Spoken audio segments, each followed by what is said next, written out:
Hi everyone, I am back and I am excited to talk to you about some more books.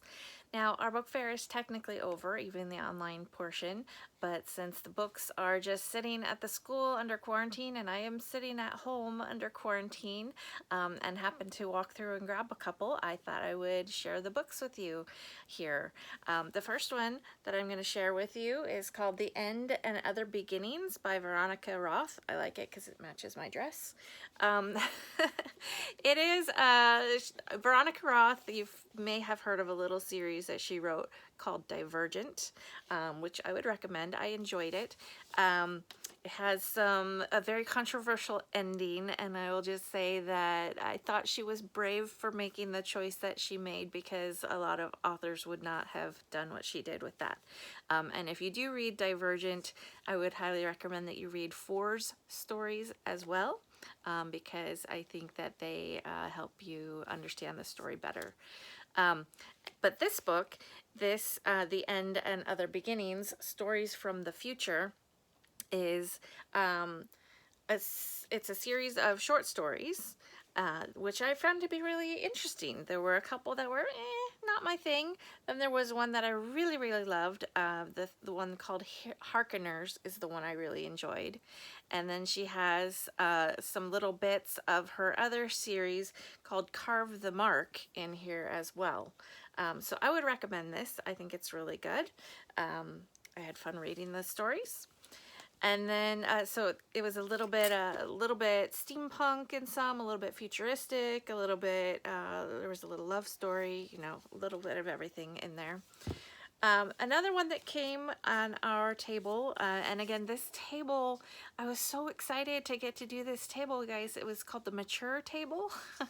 Not like bodice rippers or anything, but, you know, heavier, meatier content for our older readers and adults.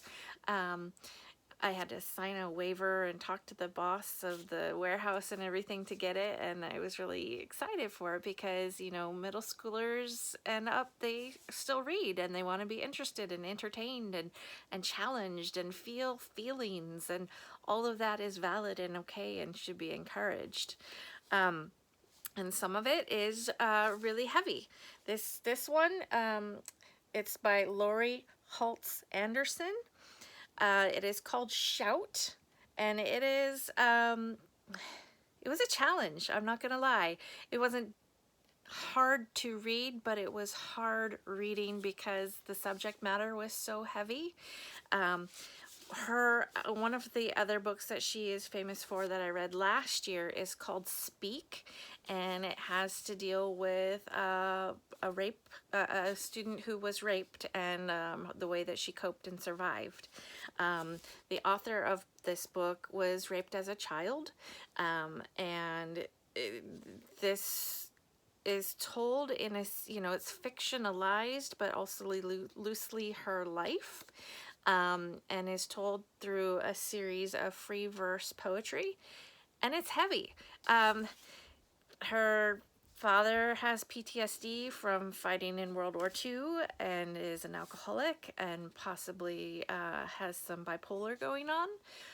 Her mother stayed silent and was not really a supportive character, and eventually deals with drinking and alcoholism herself. As I mentioned, she was raped when she was 13, and just has a bunch of hard, heavy things going on in her life that she was finally able to overcome and become an advocate for survivors of sexual abuse and rape, and has done a lot of advocacy. It's real, it's honest. It was, like I said, it was painful to read, but it's also, as you follow along the story and the poetry, things get deeper and you can find healing in there as well. But it's definitely one that parents should be aware of if their kids are reading it. Good things to talk about, but again, heavy and not just something you want to casually leave around for a younger child to maybe pick up. Another book I haven't gotten to read yet, but there's this one. It is called Pride, and it's by Ibo Zobi. and it is a modern day retelling of the Pride and Prejudice story. It sounds really interesting to see the twist on this. They are, I believe, up in the Bronx in New York, I believe is where that's set, and I'm really excited to give this one a try. Then of course, they always have on a lighter note, the little rom-com books. This one in particular struck me. It looked cute. It's called Geeky Ella, and it's about basically a super fan young lady who gets to meet her idol movie star crush and finds out, that maybe there's more to the guy than meets the eye. And then there's another one here called the Falconer, and this one's pretty cool. She's a warrior. The girl in this is a warrior who is out to destroy the Fae that murdered her mother. And so I'm looking forward to reading this one as well. And all three of those are listed as having mature content. I can't speak to these three because I haven't read them yet. The first one I showed you, the mature content comes in reference to, I would say, they talk about making out in the back of a car. That's about as, and some drug use. That's about as deep as that one got. But Shout was definitely mature content. Another book that came on the table that I didn't grab a copy of because I had already read it is a book called The Hate You Give by Angie Thomas. That's really popular right now. It's recommended to a lot of people.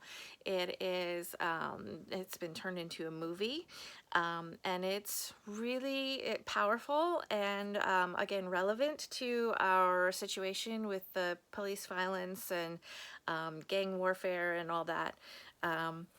But I also wanted to recommend a different book along the same veins called Anger is a Gift by Mark Oshiro. I read both of these last year within about a month of each other, and I would have to say of the two, I actually, despite the popularity of The Hate You Give, I actually liked Anger is a Gift better. I think it did. They have very similar storylines and messages, but I think Anger is a Gift did a better job of making the reader feel a part of the story. Like I cared more about the people in Anger is a Gift than I did in The Hate You Give. Not saying there's anything wrong with The Hate You Give. Like I said, I recommend them both. But if I had to choose, I would actually choose Anger is a Gift over The Hate You Give. And the neat thing about Anger is a Gift, for people in my area at least, is that it is set primarily in Oakland, which is just down the highway from us. And so some of the places and streets and things that, like, they talked about riding on the BART train and things, that's all familiar to people in our area. And I would say too, there's a little bit more representation in Anger is a Gift, more lifestyles mentioned and things like that. So both are definitely recommended. There's violence in them, and it's pretty descriptive violence. But again, it's something that is important for our society to be discussing and to not be afraid of or ashamed of or frightened of speaking about, because the more we speak about things that are problematic, the better we will become at spotting the issue and fixing it before it gets out of control. So, oh, and before I go, there's one more book I wanted to mention. This doesn't have anything to do with our fair, but for middle-aged groups, our middle-aged readers, I would recommend this. I read this last year. It's called The Hidden Memory of Objects by Danielle Magis Amato. And it was a really nice story. It started out kind of feeling like, oh, this is a little creepy and weird, but ultimately it comes down to being a story about healing from some emotional trauma and loss. And it's stuck with me the last year since I've read it. And when I was gathering books for doing this talk, I saw it and I said, you know what, I want to mention this one too, because I think that people would really like it. So there you go. There are some books for mature readers. according to how they place things on the table. I hope you enjoy, and I would love it if you liked, subscribed, all of that thing you're supposed to do with YouTube, and let me know what you're reading. Thank you. Have a good day.